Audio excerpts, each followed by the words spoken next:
Sesaat lagi Anda akan mendengarkan program Renungan Sahabat Seperjalanan bersama Pendeta Wendy Pratama. Selamat mendengarkan.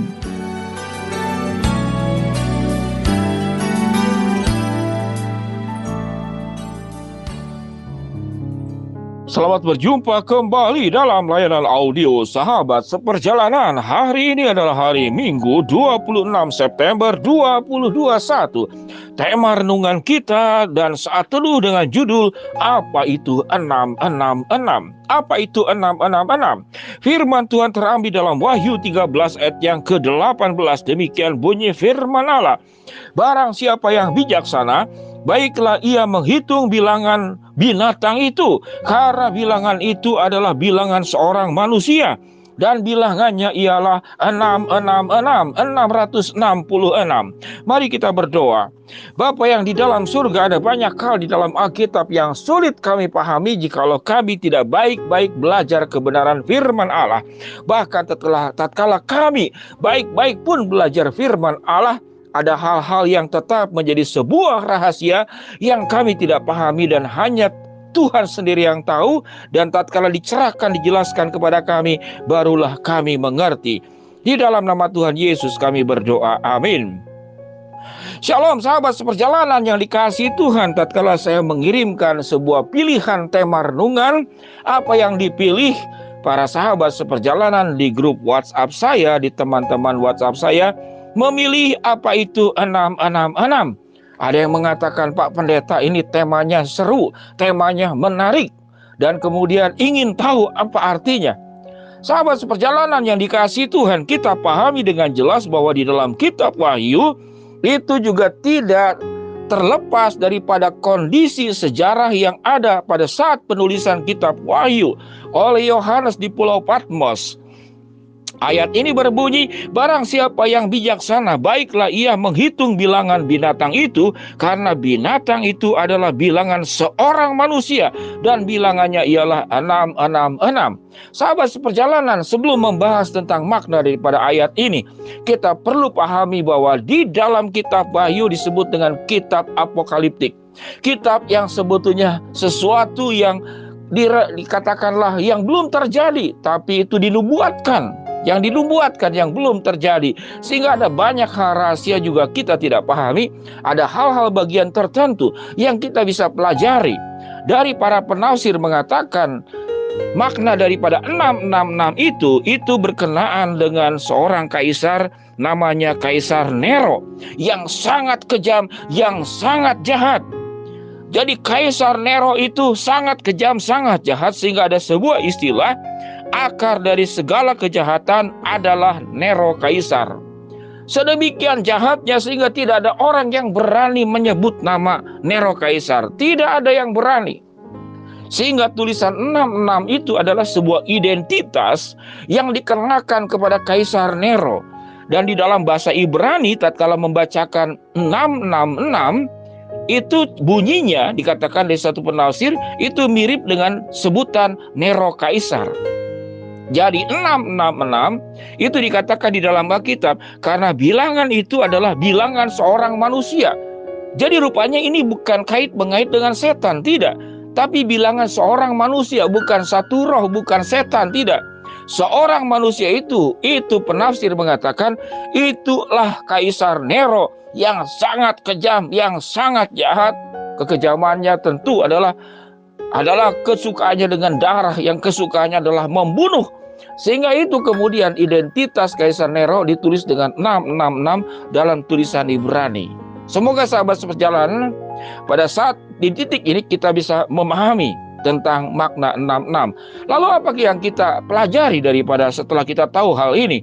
Sahabat seperjalanan, 66 adalah identitas. Setiap kita pun juga punya identitas. Kaisar Nero identitasnya dengan angka. Kita identitasnya dengan huruf, yaitu nama. Saya namanya Wendy Pratama. Tetapi ada yang tertentu dalam ketentaraan itu dikasih nomor. Prajurit ini nomor B1231 misalkan. Jadi itu identitas, baik angka maupun huruf, itu identitas. Sahabat seperjalanan, apakah 666 itu angka yang buruk dan kita tidak mau pakai? Bukan seperti itu, bukan seperti itu. Sama seperti kita. Kita boleh disebut namanya Yudas Iskariot, tapi kehidupanmu itu kehidupan yang baik, yang memuliakan Allah. Sehingga nama Yudas Iskariot tidak identik dengan bahwa engkau menjadi pengkhianat.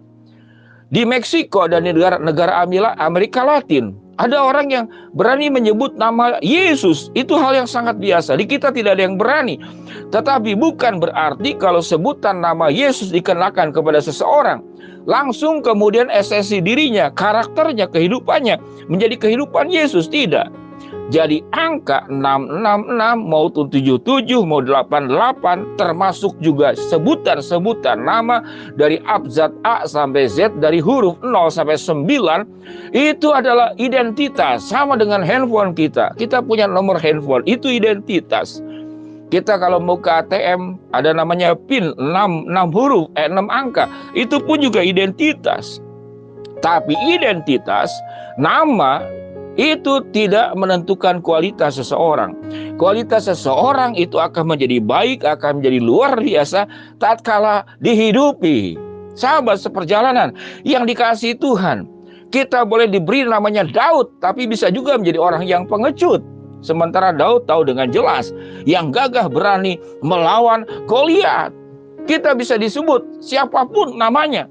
Namun itu tidak serta-merta kita menjadi seperti nama tersebut. Karena yang paling utama bukan identitas, bukan angka 66, bukan 77, bukan 88. Tapi bagaimana kita menghidupi kehidupan dengan nama yang sudah kita miliki. Amsal mengatakan nama yang baik itu lebih indah daripada katakanlah permata, lebih indah daripada minyak yang harum, dan lebih indah daripada segala hal sesuatu. Apa yang disebut dengan nama baik? Nama baik itu bukan namanya baik, misalkan Cintami Loventa. Wah, udah penuh cinta, penuh dengan love. Namanya Untung Selamat, sudah untung, sudah selamat. Namanya Rohani Holiness. Wah, sudah rohani, penuh dengan kekudusan. Tidak serta-merta. Tetapi yang paling penting itu adalah kehidupan yang diisi. Sehingga sahabat seperjalanan yang dikasihi Tuhan, berbicara tentang 666 tidak hanya kait-mengait dengan akhir zaman. Tetapi akhir zaman itu bisa terjadi setiap saat. Bukan hanya langit yang runtuh dan bumi yang hancur. Akhir zaman dalam kehidupan setiap pribadi anak Tuhan bisa terjadi setiap saat. Apa akhir zaman yang paling menakutkan? Akhir zaman yang paling menakutkan buat setiap individu, tatkala orang itu meninggalkan Allah dan tidak hidup dalam kebenaran firman Allah, dan kemudian tidak bertumbuh, kemudian hidupnya menjadi semakin jahat, meninggalkan Tuhan, dan hidupnya tidak makin mendekat kepada Kristus, tapi hidupnya semakin mendekat kepada Nero Kaisar, yaitu 666.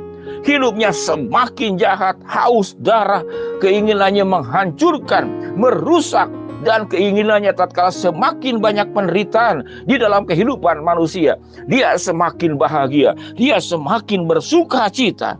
Sahabat seperjalanan, makna 666 merujuk kepada kebencian kepada kekaisaran Romawi, yaitu Kaisar Nero yang sangat jahat.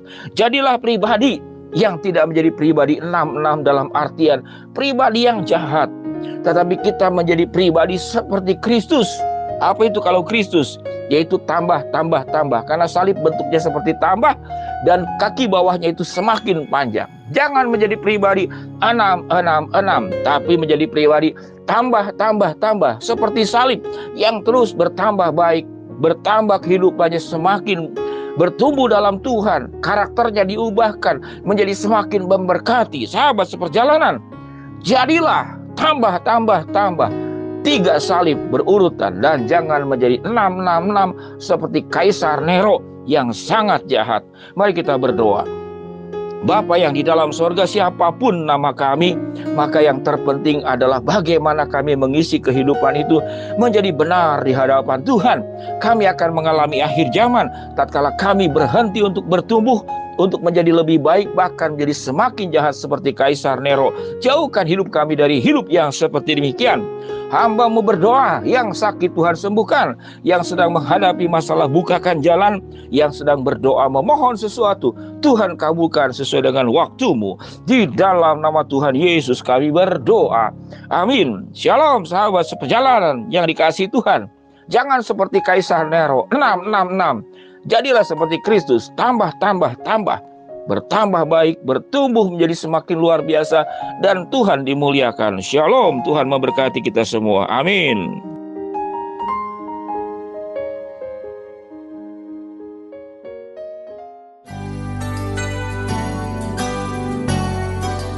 Anda baru saja mendengarkan program Renungan Sahabat Seperjalanan bersama Pendeta Wendy Pratama.